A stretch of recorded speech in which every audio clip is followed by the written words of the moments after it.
Charlotte Thorne awoke to a hollow quiet she could almost taste, the air in the bedroom thick with absence and the faint echo of a name she could not place. Her eyes blinked against the dim dawn light seeping through heavy drapes, and for a moment she felt unmoored, as though she floated somewhere between dream and waking. The last thing she remembered was the hum of machines, then nothing, until now. As she swung her legs over the edge of the bed, the sheets slid from her waist like reluctant confessions. The room felt too large, too ornate. Plush carpets that swallowed footsteps, furnishings in muted palettes of gray and midnight blue, photographs in silver frames lining the dresser, images of a man whose face she recognized only as someone's husband, and beside him a woman who stared back at her with eyes full of questions. She rose slowly, each movement careful. She felt fragile, as though her body might betray her if she moved too quickly. In the bathroom mirror, she saw her reflection, dark hair cut in a simple bob, pale skin, high cheekbones that carried both sorrow and the ghost of a life she did not fully recall. Her name, she knew, was Charlotte Thorne, but all other details hovered just out of reach, like a half-remembered melody. Outside, the city beyond her window stretched in fractured light, skyscrapers wearing the dawn glow like silent sentinels. She crossed to the window and pressed her palm to the cool glass, inhaling the scent of rain-soaked concrete and distant traffic. The apartment sat high above the city, a penthouse she could not remember earning, in a building she did not recall choosing. Her husband's belongings lay nearby, suits lined in perfect order, cufflinks polished to a mirror sheen, shoes aligned as though awaiting his return. Yet he was not returning. The funeral had passed, though she could not recall attending. Condolences had poured in from thousands of strangers and acquaintances, all offering pity or sympathy, but none able to fill the yawning gap inside her. In her mind, his final words echoed, though she could not place their meaning. Her name, spoken as if in danger or revelation. She reached for a photograph on the dresser. The man beside her smiled, his arm around her waist. She ran her fingers over the image, trying to evoke a memory, but found only emptiness. Who was he, and what had he meant when he gasped her name with his dying breath? Charlotte moved through the apartment with cautious curiosity. Every object seemed to carry weight. A leather-bound journal on the desk, unopened. A half-empty glass of water on the nightstand. A delicate necklace laid across a jewelry tray. She picked it up, a pendant with an engraving, "To Charlotte, always." Her throat tightened. She closed her eyes, recalling only the sensation of grief, not its shape. A sudden knock at the door made her start. A housekeeper, Ava, stepped inside with gentle authority, carrying a tray with tea and toast. Ava's eyes, lined with years of care, softened when she saw Charlotte standing there, fragile yet determined. "You need to eat," Ava said quietly. "You've been up all night." Charlotte nodded, accepting the cup, its warmth anchoring her to the present. Ava waited, patient. Charlotte sipped, letting small comfort settle into her chest. The housekeeper's presence felt familiar in tone, but foreign in detail. She could not remember their earlier interactions, only that Ava was someone entrusted with her care. "Thank you," Charlotte murmured, though the word felt empty. Ava offered a small, sympathetic smile before slipping out, leaving Charlotte alone again with the questions of the large, silent apartment. Drawn by a restless impulse, Charlotte wandered through rooms she scarcely recognized. The living room overlooked the city, its floor-to-ceiling windows framing a panorama simultaneously breathtaking and alien. She approached a grand piano in the corner. Ivory keys gleamed under soft lighting. Gently, she lifted the lid and pressed a key, middle C, a single note that lingered in the air. Music had once meant something to her, she felt, but she could not recall its depth. She released the key, and silence returned, heavy as regret. On a side table lay a leather envelope embossed with a golden insignia, Thorne Industries. Inside, documents relating to trusts, assets, philanthropic projects. Her name appeared as the sole beneficiary, executor, key decision-maker. She felt overwhelmed, the weight of responsibilities she did not remember assuming. How could she steer an empire she did not recall leading? And why had Damien built it around her memory, if she could not remember him? Late morning light filtered through the windows as Charlotte descended a sweeping staircase to the study. Bookshelves lined the walls, filled with volumes on economics, biography, psychology, titles she might have read but now felt distant and unread. On the desk lay a closed laptop and a note in elegant handwriting. "Meet me in the basement if you seek truth. D." Her heart pounded. She had not known there was a basement. This was a city penthouse. Yet the note felt urgent, intimate, impossible. She stared at it, and then her eyes drifted downward, noticing the floor panels slightly misaligned. A chill ran through her. She pressed the panel. It shifted. A narrow staircase descended into darkness. She paused, unsure if fear or curiosity propelled her next step, then gripped the banister and went down. The air grew cooler, tinged with the scent of concrete and machinery. At the landing, a heavy door stood closed. She hesitated, recalling dreams of a basement door and a whisper of her name. She slid the note back into her pocket, placed her hand on the handle, and opened it. Fluorescent lights flickered on, revealing a room incongruous with the elegance above. Bank lockers, monitors, cables snaking along the floor, and walls plastered with photographs and documents. Monitors displayed paused video feeds, meetings, travels, distant city streets, faces she did not recognize observing her in candid moments.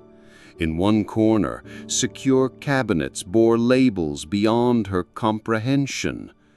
In the center, a large desk held files stamped "Confidential," a leather-bound journal with initials DT, and a laptop logged in to an account she could not identify. The shock not the breath from her lungs. Her name appeared repeatedly on the photographs pinned to corkboards. Charlotte Thorne, Charlotte Elena Grange, Charlotte Westwood, different outfits, different countries, different dates. Someone had tracked her life meticulously. But why? And for whom? When the video ended, the bunker's silence felt louder than before. She sank into a chair, overwhelmed. Memories she did not have collided with truths she had never imagined. Her identity, once erased by trauma, now fractured further. Who was she beneath the amnesia? A billionaire's widow? A covert operator? A woman whose life had been orchestrated by secrets? And why had Damien whispered her name as his last word? The answer, she realized, might lie deeper in this labyrinth of revelations. She rose, determined to sift through the files and piece together the past, yet also wary that each discovery could plunge her into danger. Over the next days, Charlotte plunged into the hidden world Damien had crafted.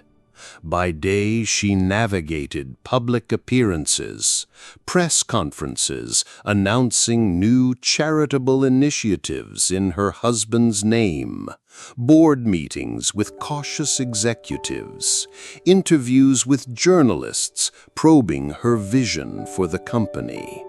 She moved through these scenes with practiced composure, though inside she felt raw and hollow. At night, she returned to the bunker to study files, coded journals, encrypted communications, dossiers on individuals she had apparently helped or opposed. She taught herself to decipher Damien's shorthand notes, cross-referencing dates and events. Each revelation deepened the puzzle. Alliances with intelligence operatives, funding for covert missions to foreshadow humanitarian crises, secret labs developing technologies for surveillance and rescue. She found evidence that she, too, had been trained. Self-defense techniques, language lessons in multiple dialects, archives of her own performance in field operations, now lost in her mind. The dissonance gripped her.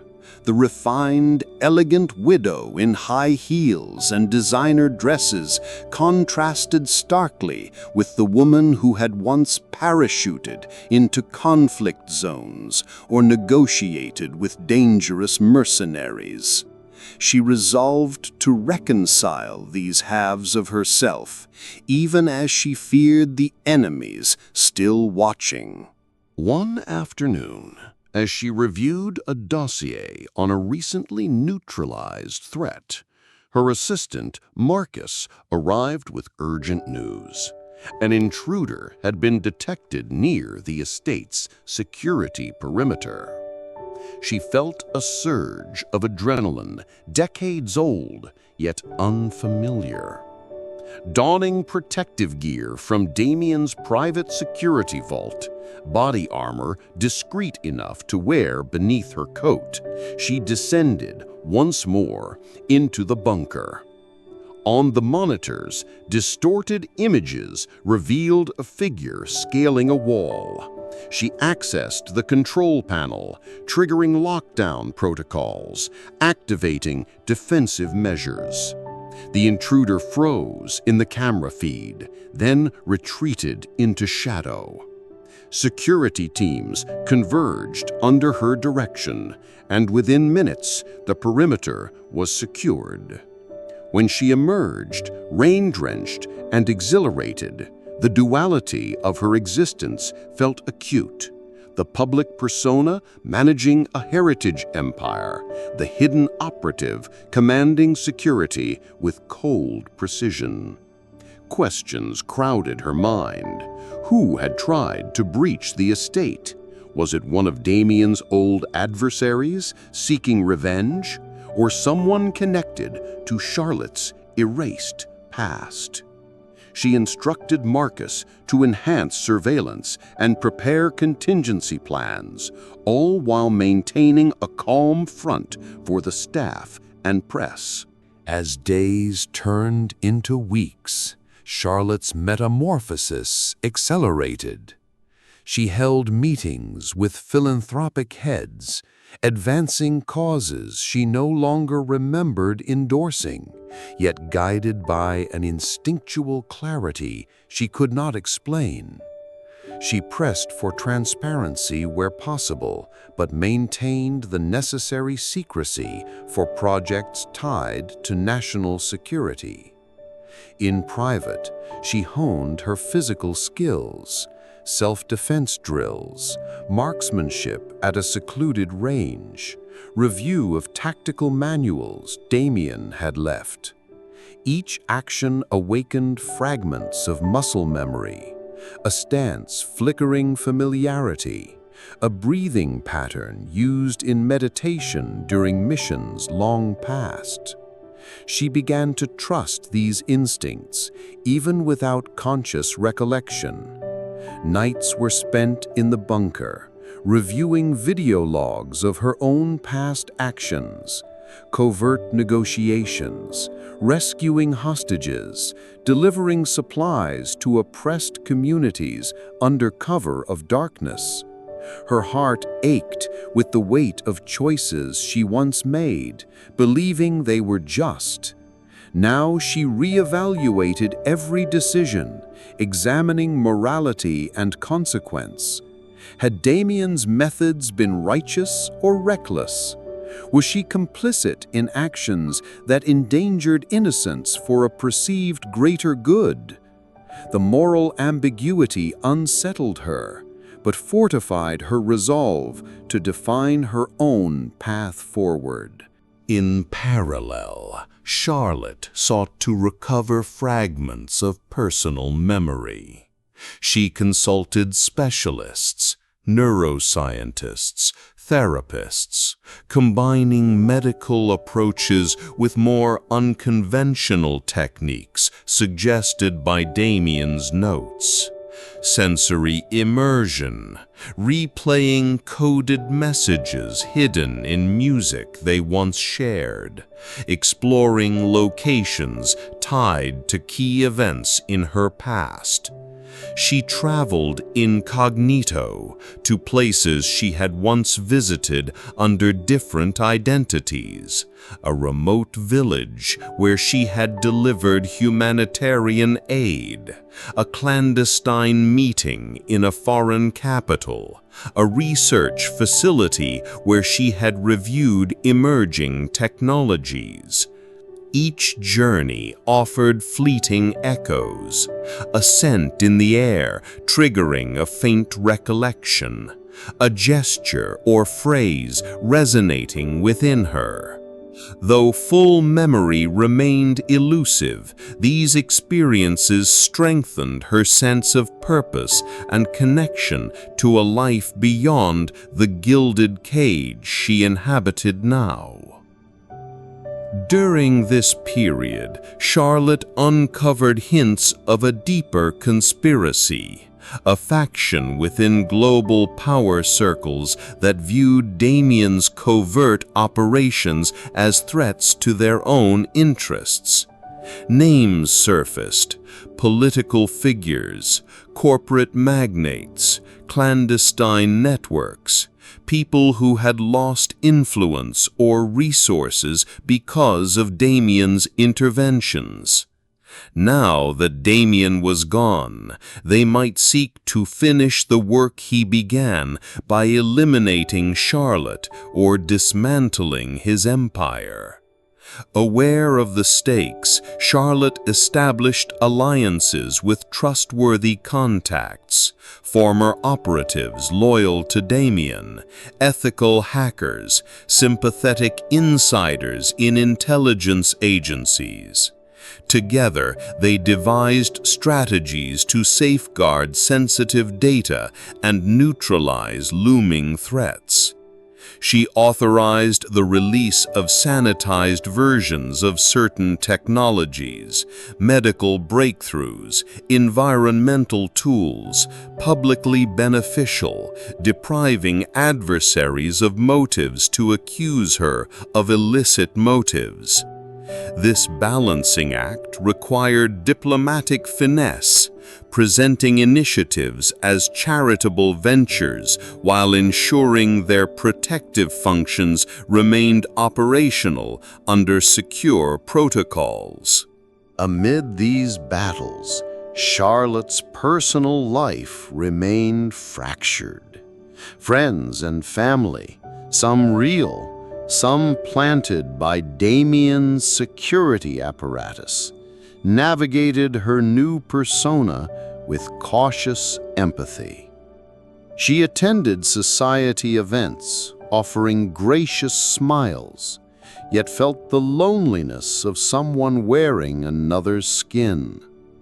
She yearned for genuine connection, someone who knew her soul, not the widow or the covert operator. Late one evening, in the study where she first found Damien's note, she discovered a letter addressed to her, but marked private, from someone named Gabriel.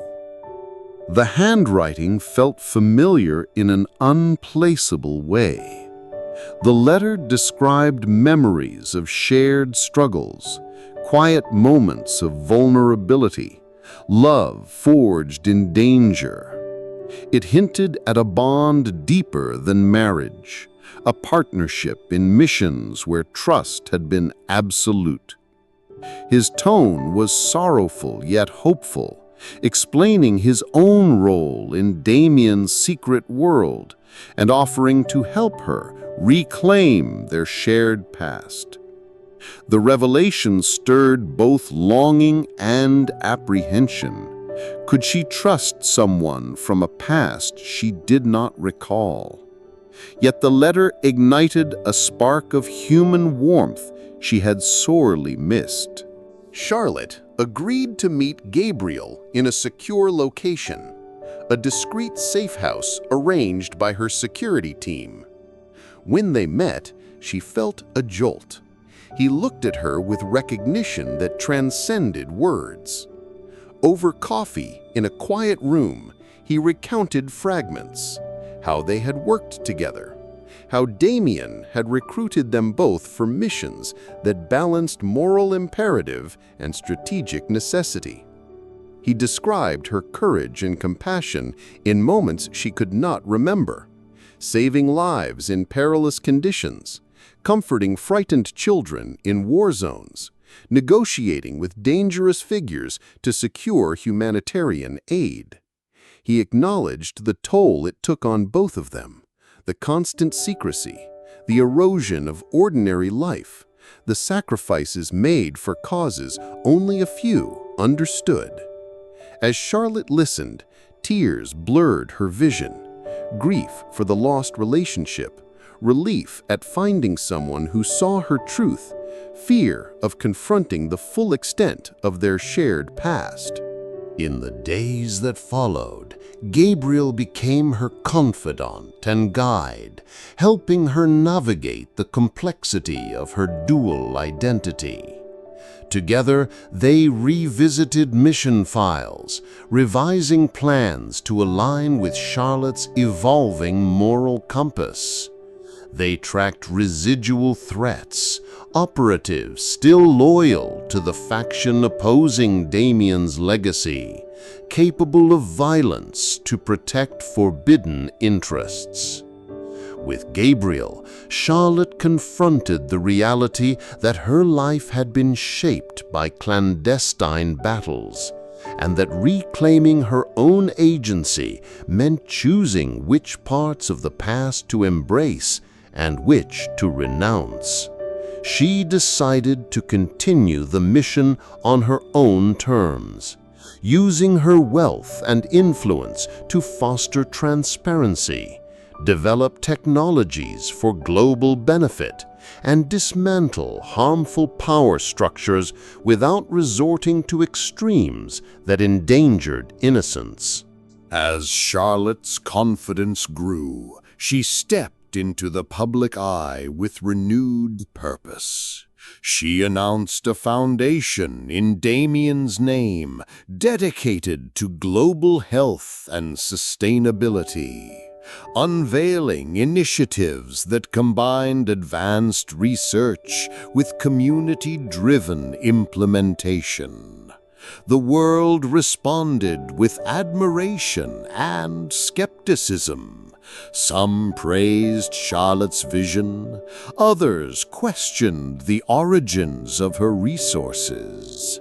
Ever cautious, she provided transparent audits and engaged independent oversight, while discreetly retaining secure channels for sensitive operations. Meanwhile, in private, she monitored her adversaries through the bunker's surveillance network, preempting attempts to undermine her projects. Each success bolstered her resolve. Each challenge honed her strategic acumen. Through it all, Charlotte grappled with personal healing. She sought moments of normalcy, long walks in nature reserves, quiet evenings reading books she once loved, attempting to play the piano in the living room, fingers rediscovering chords she had known in another life. Occasionally, she felt pangs of sorrow for the simplicity she had never experienced, friendships untainted by secrets, love unburdened by missions, a life not shadowed by hidden enemies. Yet she embraced these small joys, allowing herself vulnerability even as she maintained vigilance. She reconnected with distant relatives, forging genuine bonds rather than relying solely on trusted operatives. She supported artists and educators, seeking to foster creativity and knowledge, believing that a balanced world could reduce the need for covert interventions. One night, Gabriel alerted her to a final confrontation. Evidence pointed to a powerful consortium planning a coordinated attack to discredit her foundation and fracture her alliances. The plan involved a manufactured scandal, cyber attacks on critical infrastructure tied to her projects, and threats to public safety manipulated to frame her organization. Recognizing the gravity, Charlotte convened her team in the bunker. Cybersecurity experts, legal advisors, humanitarian leaders, former intelligence operatives. They devised a multi-layered plan, expose the conspiracy publicly with irrefutable evidence, fortify digital defenses, and implement emergency response protocols for any manufactured crises. On the day of reckoning, Charlotte addressed the world via a live broadcast. Standing before a simple backdrop, she spoke candidly about her past, acknowledging the shadows while affirming her commitment to transparency and the greater good. She revealed select elements of Damien's covert work that aligned with human welfare, and disclosed the orchestrated attacks against her cause. The consortium, caught off guard, faced immediate backlash as independent journalists and regulatory bodies launched investigations. Charlotte's openness and leadership garnered widespread support. Her adversaries retreated into the shadows. In the aftermath, Charlotte felt the weight of both victory and loss. The path she had walked was treacherous, marked by secrets and sacrifices. Yet from the darkness she had forged a new identity. Not simply Damien's widow, nor solely a covert operator, but a leader defined by integrity and resilience. She stood in the penthouse once more, looking out over the city at sunrise. Memories remained incomplete, but she no longer needed every detail to know who she was. A woman who reclaimed her life, shaped her own destiny, and honored the past without being bound by it. As light spread across the skyline, she whispered a final farewell to shadows. I am here. I choose to remember what matters. And in that quiet declaration, she found peace, ready to write the next chapter on her own terms.